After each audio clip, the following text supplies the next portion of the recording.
Okay, hi everyone. Thank you so much for joining in the session today to our monthly webinars. And I know some of you have attended before as well. So thank you so much for coming in, staying up to date with what we're doing and the experts that we bring in to share knowledge with everyone else.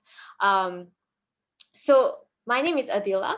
And I'm a co-founder at VERE360. If you don't know about VERE360, we are a virtual reality education platform for K to 12. And these are some of our social medias, our website, QR codes that you can use to stay in touch with us, see all the new content that we're coming up with all the time to help you in your classrooms, as well as any other webinars that we host with experts like Craig here.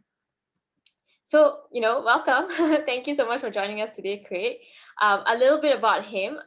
He's a global edtech consultant and advisor and a former teacher as well. So I'll give you a little bit of background on, what Craig does. But obviously, when he starts talking about his passions and his work, I think you'll take away a lot from that. So Craig is a passionate educator with 15 over years of experience teaching, leading, and now consulting in public and private schools, as well as with edtech companies all over the world. Craig is a global speaker, workshop host, and consultant. He's a digital learning transformation leader whose work is highly sought by schools, institutions, and edtech companies wanting to scale and grow. So Craig currently works with multiple edtech companies, helping them build, grow, scale, and sustain their development in the region. And I met Craig probably around a year ago, and he has been great help to he has really helped us value add the ed part of edtech, and he's a true educator in heart at heart, who has been very very passionate about really transforming the education scene here.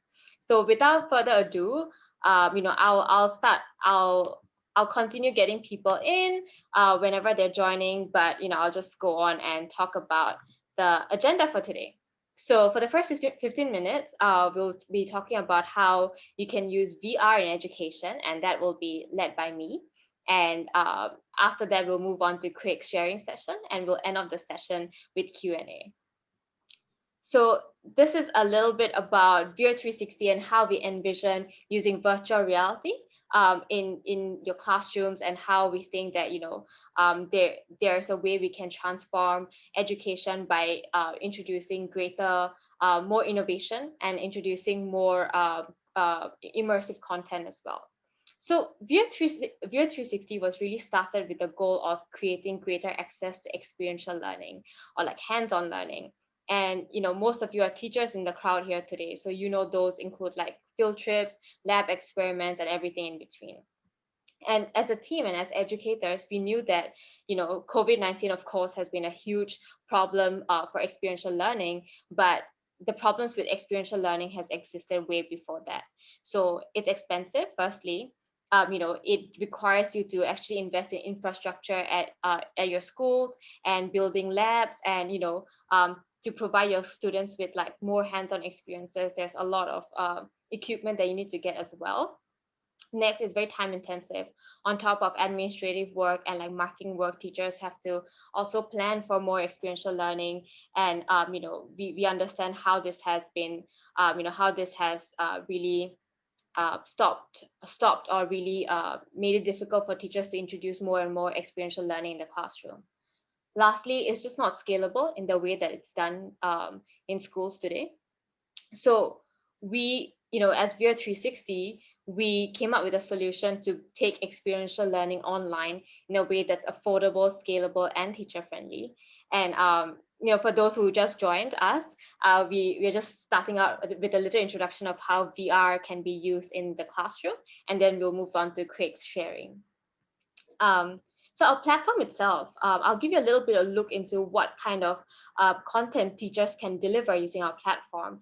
But right before I dive into that, to give you a little bit of briefing, our platform exists on the web. So teachers go onto the web platform, and using very simple 3 steps, they're actually able to provide experiential learning to their students. So all they have to do is, first, when they go in, they upload their lecture slides or your worksheets or any other kind of notes that you have. You just upload it on the platform. And after that, there are libraries of immersive content that are very, very curricular specific. So you can drag and drop relevant 3D models in between the slides of your PowerPoint slide or in between the pages of your notes or worksheets. There are 3D models, there's 360 content, there's photosphere room, and there's an ability for you to integrate quizzes as well. And after that, a class code is generated. You just share this class code with your students, and they are able to literally have a hands-on experience on their phones or tablets.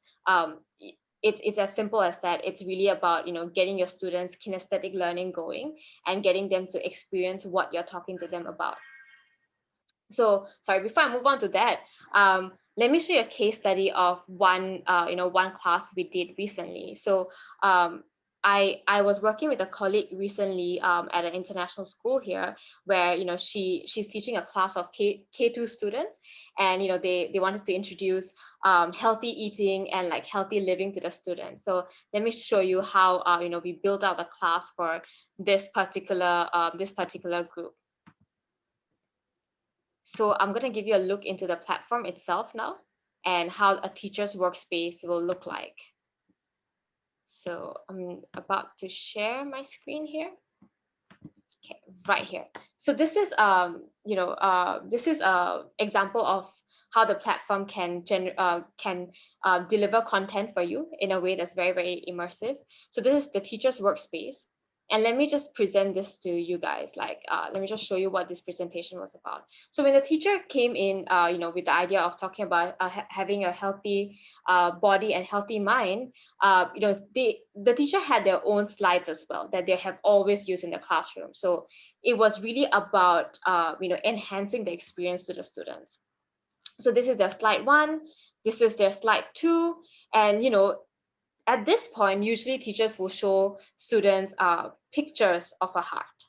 But what this particular teacher was able to do was that she was able to go into a library of 3D model and look through all the 3D models of a heart and pick up a good relevant one that she thinks is good for her students. And then she, put it in between her lecture slides. And the next thing she did was she used our interactive quiz component to actually input this quiz, after the 3D model. And this was just to keep this class engaged and get the class excited about learning about a topic that's quite often seen as boring to the students.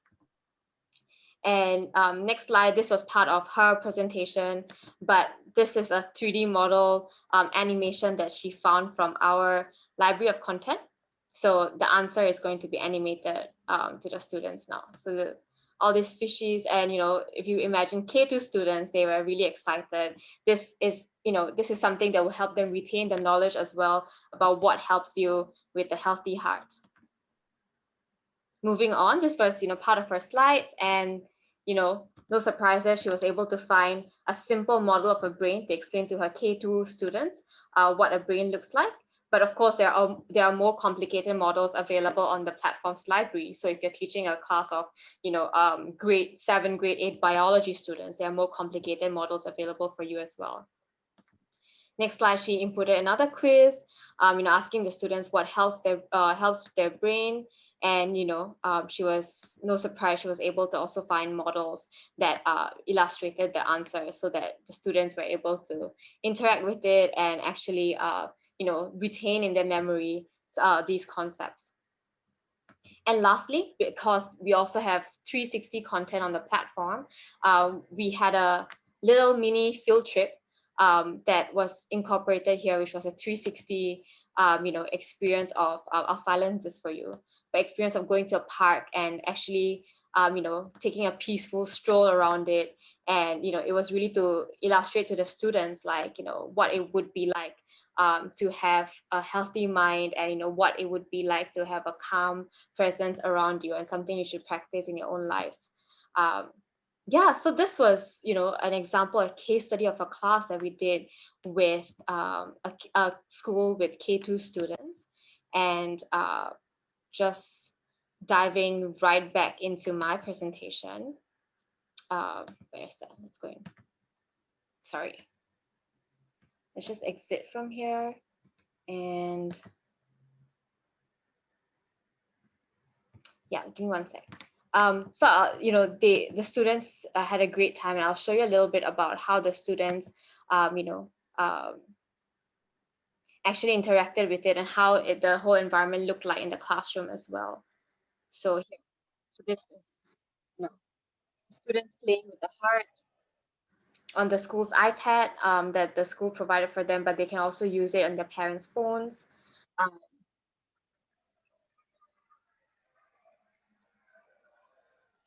so this is how it looked like in the classroom when they projected it on the screen, and this was how it looked like when they were playing with their brains. They were actually able to look at this model and interact with it. So, you know, we would love for any teacher in the crowd to try it out as well. You know, we would love to get your feedback, and we would love to, you know, work with you further to see what kind of content you would want in your classrooms. Most of our content today are very curricular specific as well. So they, you know, they're meant to help you meet your learning goals too. And you know, if you want to get in touch with us, feel free to do so in this email, using this email address. We'll set you up with your teacher account and student accounts, and you know, hopefully you'll have fun in your classroom, and your students will have fun as well. At the end of this presentation, sorry, after Craig sharing, I will also, you know, want everyone to leave with a student account so that you can go on your phones and check out a couple of classes that we have loaded up for you. So moving on, I know everyone is very, very excited for Craig to share about his journey, about his knowledge. You know, I have benefited so much personally learning about how technologies, you know, can be incorporated into education in a way that's really helping the teachers and not there just for, you know, the trend or the hype. And, you know, I'm sure you'll benefit a lot from his knowledge as well. So I'll stop sharing my screen, and Craig, I'll make you the host so you can share your screen as well. Awesome. Thanks so much, Adila. Hi, everyone. It's great to be here today. It's a real pleasure. I'm coming from Singapore as well, and it's exciting to be here.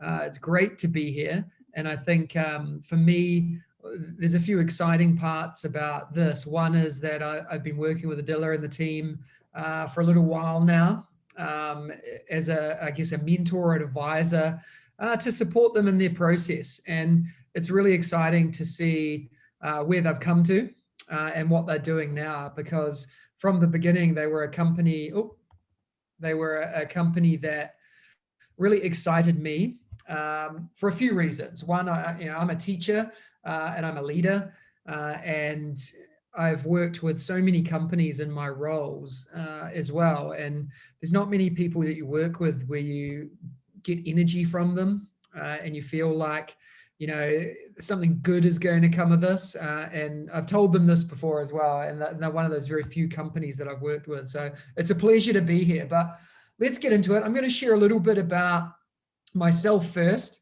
and then I'll share a little bit about my thoughts, particularly about COVID, and then post-COVID, and then a little bit about immersive learning as well. So I'm originally from New Zealand, as you can probably tell by my pretty thick accent. And I know that there's Nigel's here today, also from New Zealand, who I have met in Malaysia before, and I believe he's now in Thailand. So thanks for being here, Nigel, and thank you for everyone else as well. I've been in Singapore for 9 years now. I've worked in both public and private schools. I've been a teacher, a principal, a deputy principal, a leader of learning, and my last role was Director of Technology and Innovation at Stanford American International School here in Singapore, 3,200 students. And my role was to transform the way technology was used in day-to-day learning and be as innovative as possible. And we were lucky to have resources, both human resources and physical resources, to support that, which I'll share a little bit more soon. 2 years ago, I set up my own consultancy company called Ignite EdTech, and we work with schools, we work with EdTech companies all over the world to support schools with strategy around their technology use, rolling out one-to-one device programs, running professional learning sessions. I speak at conferences, I work with companies, you know, like VERE360 that work through the process of how do we become bigger, how do we help better support teachers and students in their learning. As a director in a school of technology, one of my biggest frustrations was companies coming to me and trying to sell me their products when they hadn't identified what the problems were that their product would solve. So really working through the process to make that connection more fluid when companies come to your door at a school, to make sure that that process is great. One of the things I love doing is connecting and engaging on Twitter, connected with 45,000 educators from all over the world. And that's the place where I go to connect, engage, and learn.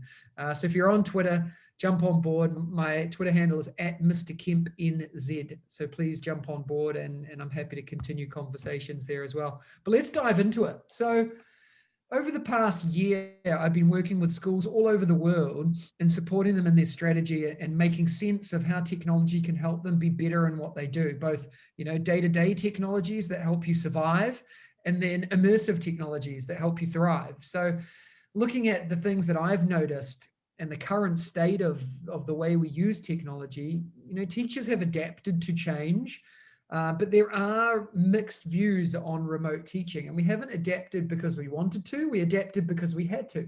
And that comes back to the fundamental position that our education systems enforce on us. And I hope that this is the change that we need to fundamentally change the way teaching and learning happens. And I'm excited that you're here today to learn with us and to learn with VERE360, because, in my opinion, immersive technologies are going to be, the laptop of the future. We're going to be using it whether you like it or not. And, I'm preaching to the converted because you're here learning about it today, but this message has to be shared far and wide if we are to make changes to the education system that our learners need. Mindsets have changed outside of the education realm. Parents now understand, because they have their kids at home, just how tough it is to teach. Teaching is no longer perceived to be the 9 to 3 job when you have amazing holidays. Don't get me wrong, those holidays are pretty great, but we all know that as a teacher, we work our butts off in those holidays. Those holidays don't really exist. So parents now understand the complexity that it is to be a teacher, and that helps us be able to promote new things like immersive technologies to show them what we can do and what is possible, that learning is no longer the learning that they knew when they were at school. We're changing those mindsets too. Obviously, and Adila pointed this out, budgets are dropping and priorities are adapting, and schools invest a lot of money in professional learning and in new technologies. And actually, immersive technologies don't have to cost you tens of thousands of dollars. There's solutions out there that you can use, just like Adila shared today, that don't have to cost you an arm and a leg. And with that, these PD options are growing. You're here today learning for free. And it's an amazing opportunity to connect and engage with people, not just learning from me and learning from Adila, but connecting with the people who are in here today. We're a small group, but it's an exciting opportunity to learn from each other potentially as well. So I would encourage you to share your social media handles as well in the chat so people can connect and engage with you. One of the things I like is that schools are starting to move towards a better idea of what strategy looks like, because strategy behind all of this is really important. I love the quote actually that sort of adds to this, is that culture eats strategy for breakfast. And it's true. In any environment that I've gone into, they say, Craig, come in, help me build a strategy around how to be successful with technology.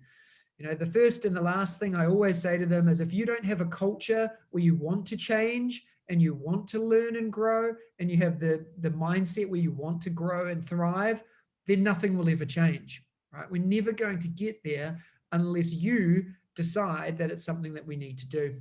I think one of the other things that I'm pretty passionate about is supporting the equitable access to devices. We're very lucky in Singapore with that, but many countries and schools that I work with all over the world are not so lucky, and providing opportunities to be more equitable. And during this time, I've connected with teachers, and I've been zooming in and out of classrooms all over the world and meeting spaces, and I've identified these 3 types of teachers. You've got the 10% of teachers that have thrived, those that have loved this opportunity to try new things, test out ways of doing things, take some risks, engage students in the online experience.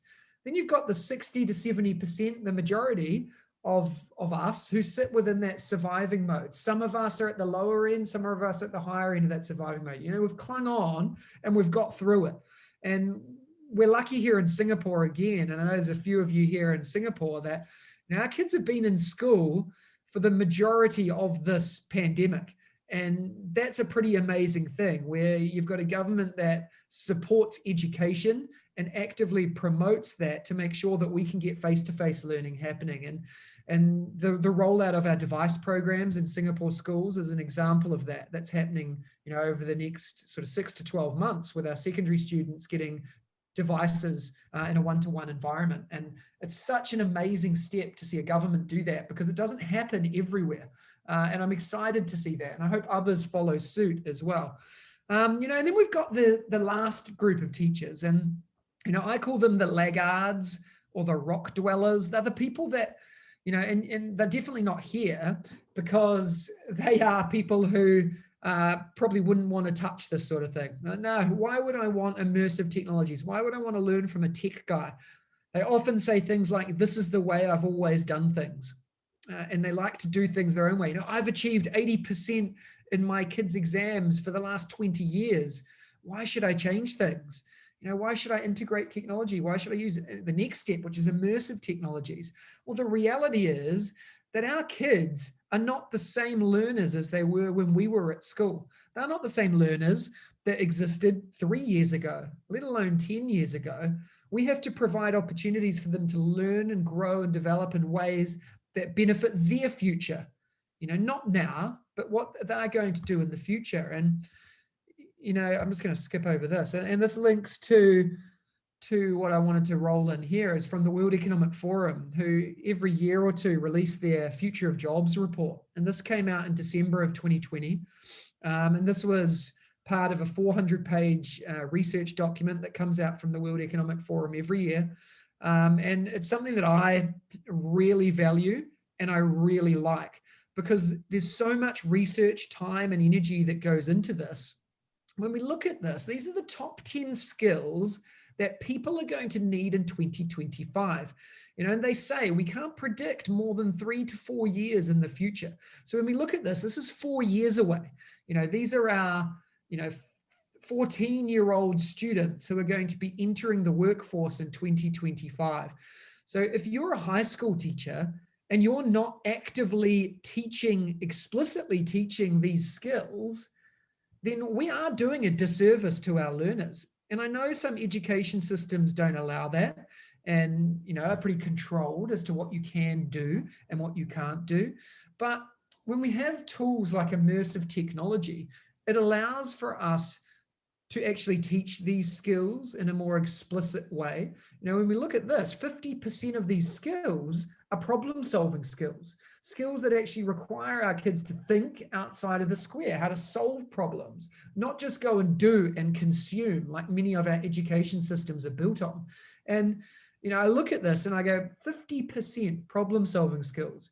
How are technology companies actually helping provide opportunities for kids to create rather than just consume and be actively involved in the learning process? And Adela showed some awesome examples there of how kids are actively involved in the learning process. That the learning doesn't stop by the teacher standing in front of the classroom and delivering.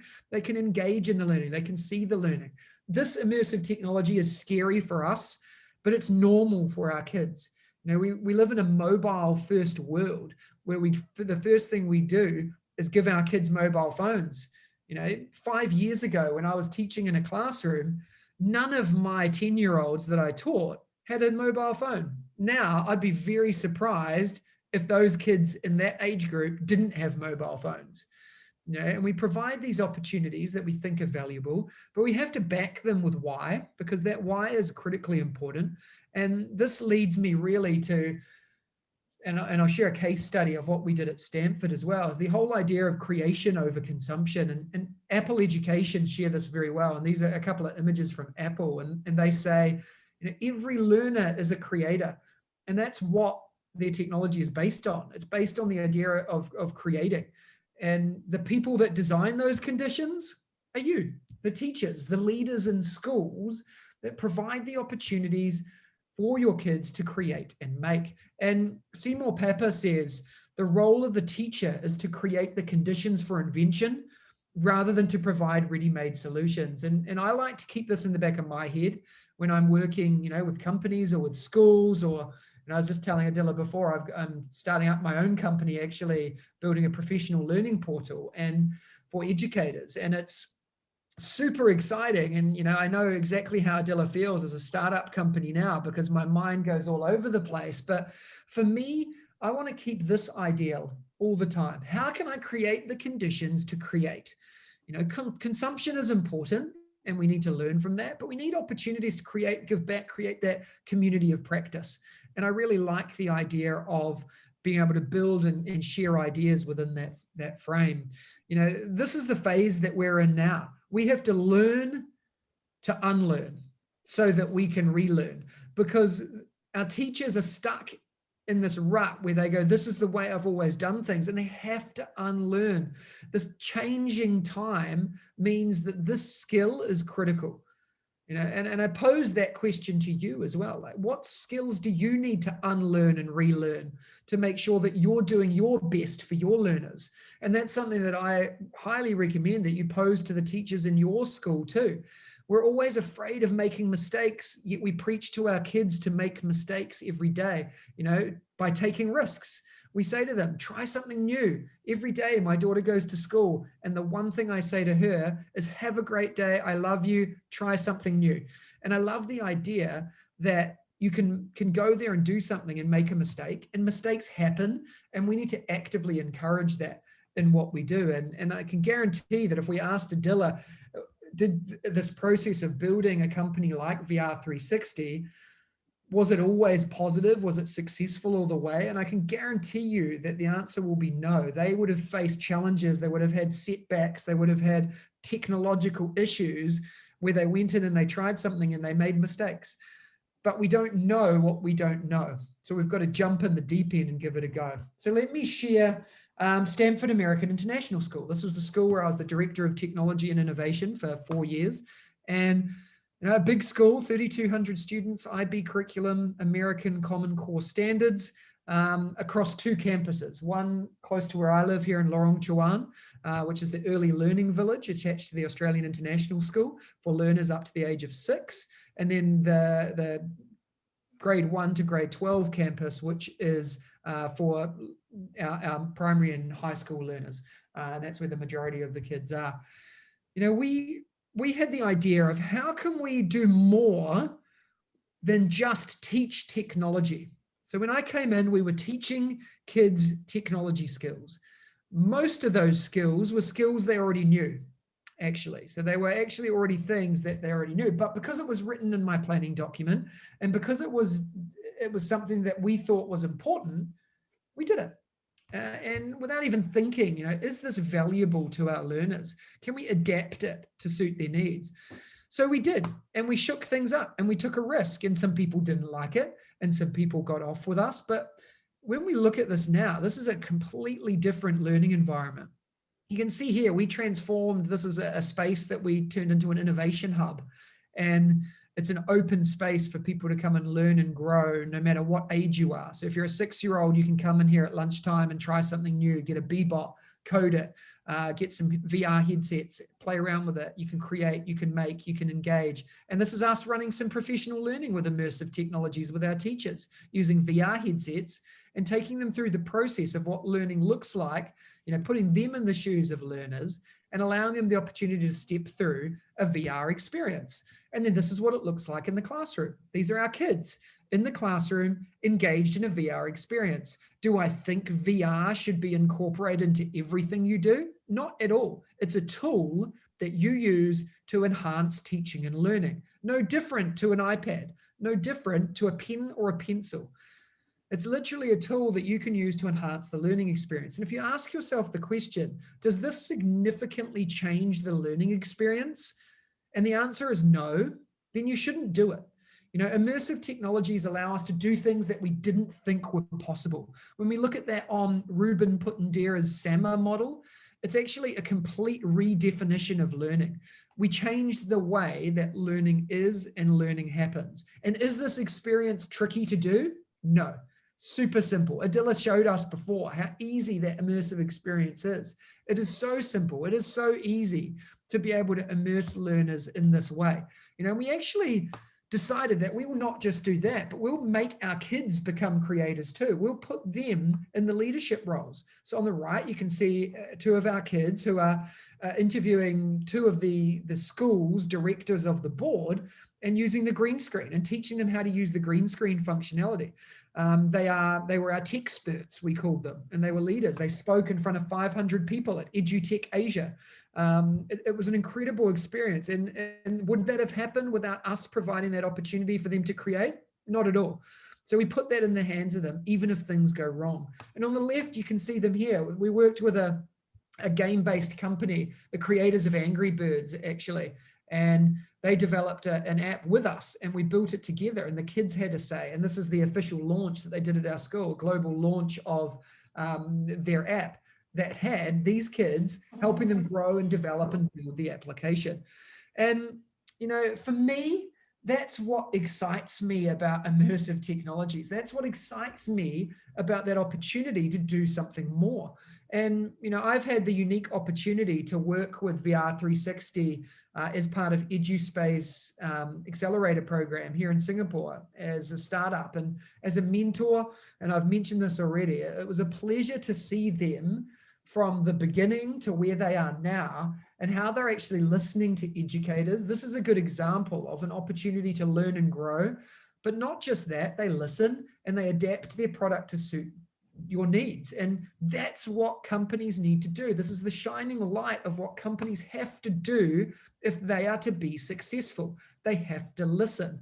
And I'm not just saying this because I'm here today. Adila knows that I'd say it how it is, and I'm a very open and honest person. And if I didn't like it, I definitely wouldn't be here today sharing with her. But it's very much the ideal that we want to set, the precedents we want to set with companies all over the world. And if I was you, I'd be hands down working with startup companies. Startup companies are ones that will listen.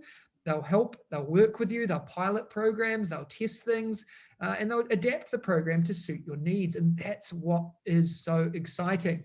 I often get asked this question: how do I get started? Adila's here with an amazing product, but that product is only one step of the process, right? There's hundreds of companies out there that do various things with both augmented and virtual reality. And these are a bit old now. This is from about 4 years ago when we were actually rolling out our VR kits. We put together some VR kits in our school. We purchased some cheap Xiaomi smartphones and we used those. We purchased some cheap Google Cardboards, which cost no more than $2 or $3. And we put together some kits and we trained our teachers and we said to them, I want to see how you use immersive technology in your classroom. Here's a little tutorial, the photo I showed you before. Jump into it. It is super simple. So we did some blogging and we did some sharing, and I've got a blog called mrkempnz.com, and it's older now because I don't update it as much because I'm into podcasting now, which I'll talk about soon. But there's a whole lot of awesome content in here that might be valuable for you.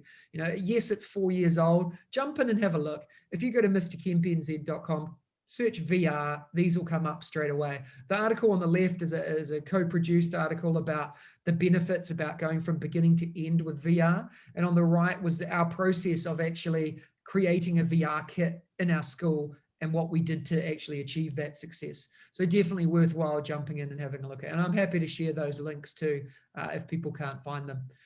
So how should your school embrace immersive technologies? I break this down to 4 simple things. Number 1, trust the professionals. Trust the companies that are invested in this. Trust the people that have spent their whole lives working around immersive technologies to support learners. The second thing is test and trial. You don't have to jump in the deep end. Adila was saying before, jump in, try their product, try their solution, and then see if you can put that in the hands of kids, because you're not going to know if it's going to be successful until you try it. Find those champions in your school to lead it, whether it's you or someone else. get them involved early on. They're the 10% of people that want to take risks and want to try something new. And every school has them. Just like every school has the laggards that are going to push back. Every school has those champions. And I think the most important thing is be open to new opportunities and to new learning. Because if you're not open to learning, the reality is that you'll get left behind. This is my podcast that I talked about before. It's called the Ignite EdTech podcast. And every Friday morning, Singapore time, I drop a new episode. So 6 o'clock tomorrow morning, a new episode will come up, episode 47 of the Ignite EdTech podcast. Every week, I give some tips and hints similar to what I did today, sharing some learning, around the world. It's free. It's my way of giving back. I interview one of my favorite educators, my mentors, my people that I look up to from all over the world, shining lights in the world like George Couros, people in the world. I just interviewed Sylvia Duckworth the other day, who was a sketchnoting expert, people that use technology in exciting and interesting ways. And I encourage you to go check it out by searching for the Ignite EdTech podcast in your podcast channel of choice. It's very easy to find when you see that little light blue color. So these are my contact details. This is how you can get in touch with me. I would be more than happy to answer your questions, either now or post sharing. I'm always open to being connected. I'm always open to helping. I'm going to give a quick plug here for the thing I'm building, which is a K-12 professional learning portal. That will be, if you follow on my social channels, that's going to become evident in June. We'll have some concepts ready to share, and it's going to be live at the end of July. Essentially, we're going to be giving equitable access to learning in multiple areas: literacy, numeracy, edtech, innovation, leadership, social emotional learning, with experts from all over the world. Inquiry experts like Kath Murdoch, leadership experts like Eric Sheninger, technology experts like George Couros will all be in this space. Price point will be low. We're going to build a community of practice. As you can tell, I'm pretty pumped about it. I'm very excited, and I'll share more. So keep your eyes open for that. But I'm going to open it up now to any questions that you have. And of course, I'm always happy to answer them.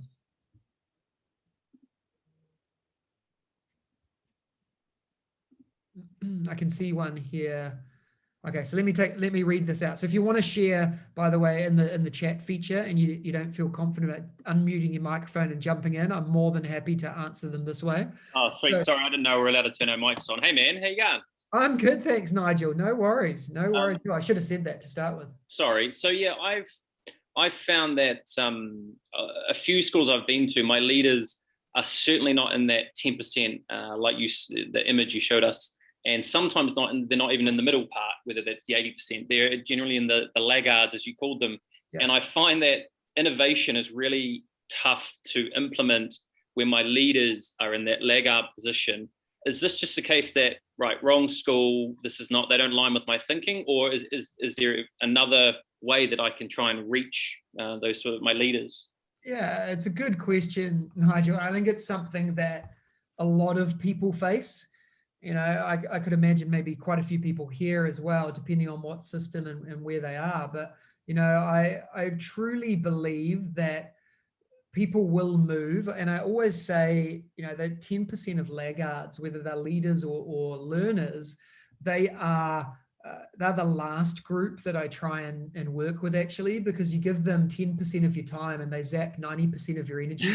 And you'll probably know this firsthand, so one of the things that I always recommend, and this is not a self-plug at all, but bring in external people.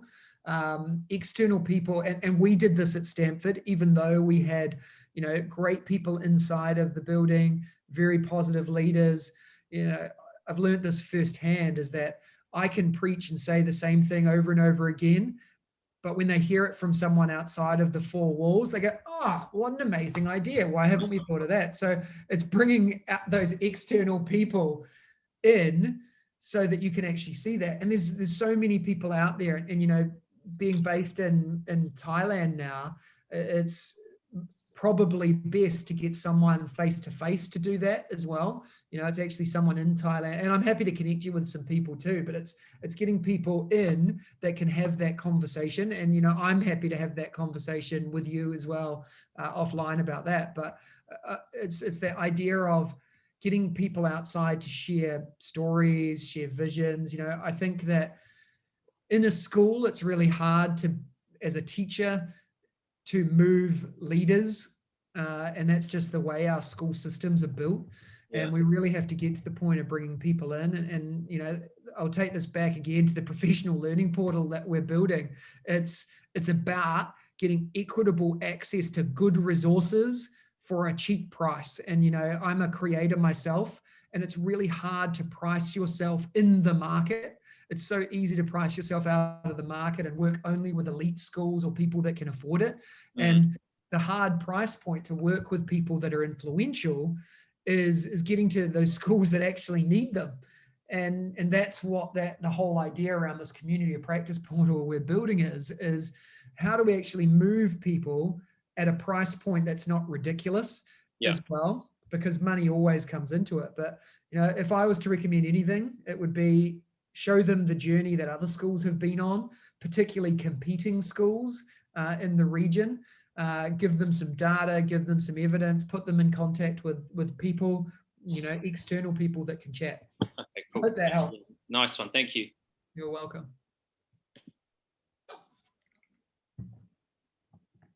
Any other questions? I mean, I have another one, if it's okay. So culture is big for me. Being from New Zealand, we're very, very big on identity and who we are. And I always try and bring that anywhere I go. But I do find, and I'd love everybody's thoughts on this, how far and how much I should push that versus how much I should be adapting to the culture that I'm in. So I've taught in 4 different countries around the world, and reflecting on my practice and who I am and how I hold myself in the conversations I have and my mannerisms, all that sort of thing. And I just think perhaps am I pushing my culture and my way of thinking on others, where I should perhaps balance that more and adapt to the culture that I'm in, and understand that just because I think this should happen this way, because that's what happened in my upbringing and my teacher training, etc. That's not necessarily the way the people in the culture think and do things here. Yeah, it's a good question, mate. It really is. It's, you know, I think about this in relation to when we chose to move to Singapore 9 years ago, and I still think like this today. Is, you know, I am an expat in someone else's culture and environment. You know, Singapore promotes itself as being a culture hub, and it very much is to cultures from all over the world. That doesn't mean that it's not welcoming though, right? So I think about this when people come to New Zealand, would I expect them to act and learn the way I learn? You know, if and a good example is like my children who were born in Singapore. I got a 7-year-old and a 3-year-old, and they were born in Singapore, and you know, they class themselves as New Zealanders, but they've never lived in New Zealand. So I think the whole idea of culture, and I'm talking about this outside of this school context and tech context, but I think it relates back, is if I was to go back to school to New Zealand now and put my kids in school, they will probably struggle. You know, they're third culture kids, the way that they've been brought up, even though they're in an international school here in Singapore, the way of learning is very different. And, you know, I think it's a fine line between adapting to the culture that you've moved to and helping them move and change and grow. Finding that balance, right?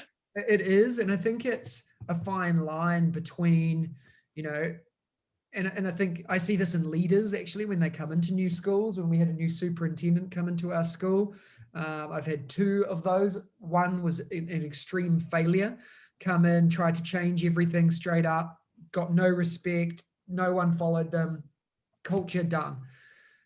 Another one, which was the polar opposite of that, came in, listened, actually walked into classrooms, talked to people, identified what was right and wrong, didn't speak it, identified it, took everything in, and then eventually built a team around him that could help persuade other people, so like bringing in that teacher that's supportive of the philosophies. When he's been in that classroom, he's identified that teacher thinks the same way. I'm not going to tell you now, but I'm going to bring you on board. And then, a leader down the road, she's very supportive in some ways. So let's bring her on board too. Let's start having conversations and organically grow it. And I think the biggest frustrations for people like you and I, Nigel, is that things don't often happen quickly. And, as an expat educator, we often move from place to place as well. And we expect things to happen faster than they would. Yes. And I think that's just, it's a tough one, but I think it's the nature of international education as well.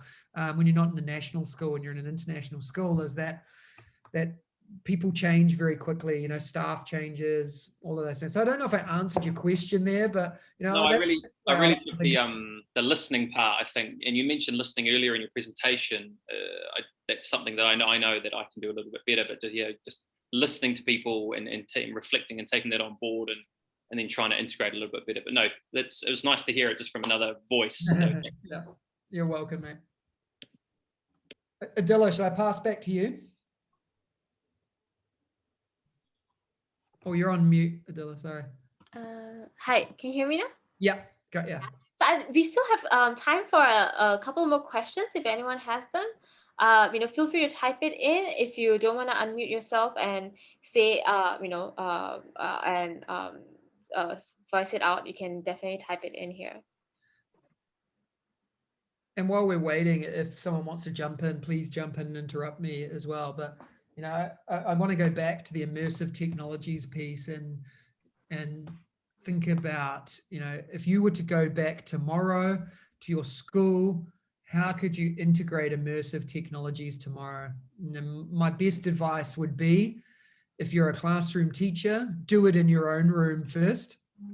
And then I think, just like I said to Nigel, get those people on board that you can pull in, those champions, the trumpet blowers, the people that are going to be positive around you, and get them trialing it. It's a slow burn sometimes.